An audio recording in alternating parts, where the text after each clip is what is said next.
Ito, nakikita po nyo yan.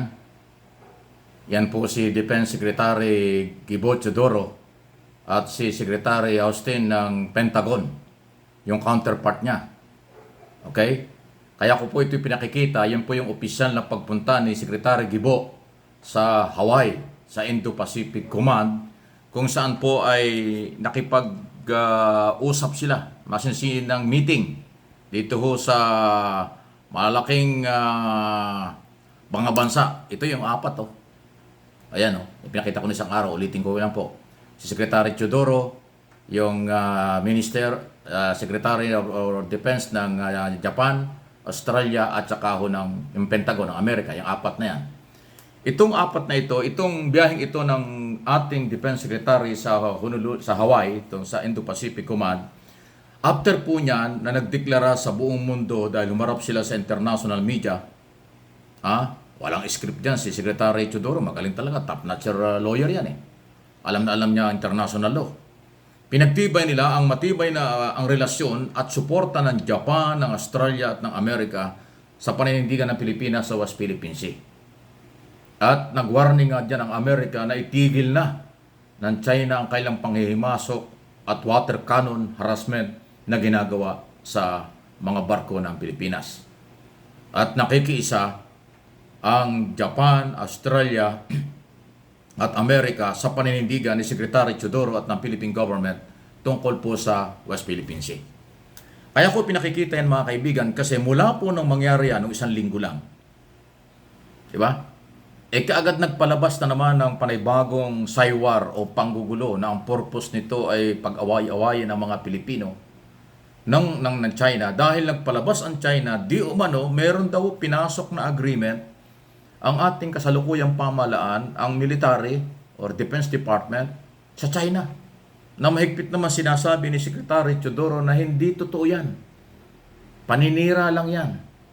Pinag-aaway-away lang tayo mga Pilipino ng China. Part ng saywar yan na binabanggit natin. Okay?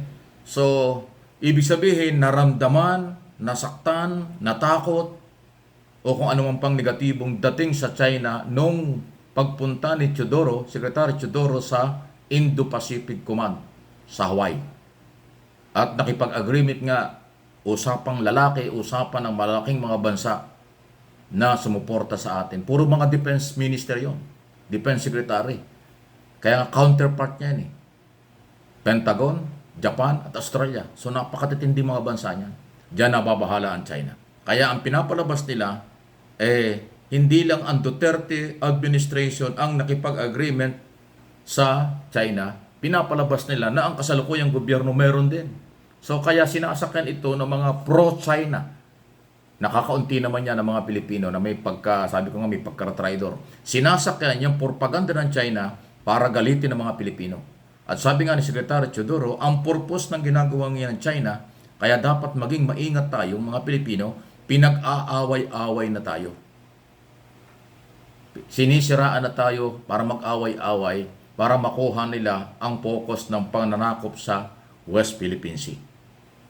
At dahil dyan, sinabi ni Secretary Teodoro, hindi yan totoo, walang agreement na pinasok ang militar sa China, maninindigan, from day one until now, at tuloy-tuloy yan sa ilalim ng Marcos administration, paglalaban nila ang ating teritoryo. Napakagandang paninindigan yan. Mabuhay ka, Secretary. Mabuti lang at ikaw naging Secretary. Paano lang kaya kung si Sara Duterte ang naging Secretary ng Department of National Defense? Di ba noong nakaraang mga taon, nung manalo si Pangulong Marcos, pumutok yung balita, interesado raw si Sara Duterte na maghawak ng Department of National Defense. Naku, kung yan ang naging Secretary, anong mangyari sa atin? O yan, mabuti lang si Gibo Teodoro, magaling na abogado, alam ang international law, alam ang karapatan ng Pilipino, at kahit saan mo isalang, sa mga international conference, kayang-kaya niyang ugnayan at magbigay ng mga matitinding statement sa ngalan ng Pilipino, walang binabasa. Nakita naman niya yung press conference. Sinagot niya ang lahat ng mga tanong ng international media, walang script yan. So alam ni Teodoro kung ano ang kanya sinasabi at paninindigan ng mga Pilipino. Kakaunti yung mga pro-China. Kaya inuulit ko, ang sabi po ng ating pamahalaan, huwag padala, huwag maniwala, maraming fake news, maraming propaganda, Maraming mga ginagawang panggugulo ang China para mahati-hati ang Pilipino, mawala sa focus ang paninindigang atin ang West Philippine Sea. Aba, itong akin hong mga channel, Mike Abe Opinions at MA Pinoy TV, ay tayo maninindigan at tutulong tayo sa gobyerno voluntary. Bilang parte ng ating paninindigang, itama natin ang mga impormasyong katulad nito at uulitin kung huwag kayong paggamit. Huwag tayong palinlang. Tama ang sinasabi ng gobyerno, sinisira tayo ng China. Ginagamit ang mga pro-China ng Pilipino, ng mga vlogger at iba pa dyan para sila ay magtagumpay sa pananako. Okay, di ba? Any comment, reaction, malaya po kayo. Related sa balitang ito, pinag-aalis na. Nag-utos na po ang ating Department of Foreign Affairs na makipagkita sa matataas na opisyalis ng Chinese Embassy here in Manila. At sinabihang umalis kayo sa Baho, Masinloc, Zambales. Amin yan. Kasi doon nga nagkaroon ng water cannon, pinagtulungan bombay ng tubig yung ating barko, naglagay sila ng boya, napakahabang mga boya na sinasabing kanila yon. So pinapaalis po yan ng ating Department of Foreign Affairs.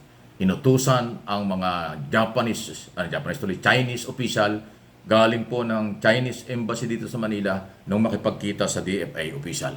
Pinapaalis. Ang tanong, susundin ba nila o hindi? Abangan natin. At least nanindigan, hindi lang diplomatic protest, kung hindi direktang sinabi na ng Department of Foreign Affairs natin, umalis kayo dyan, amin yan.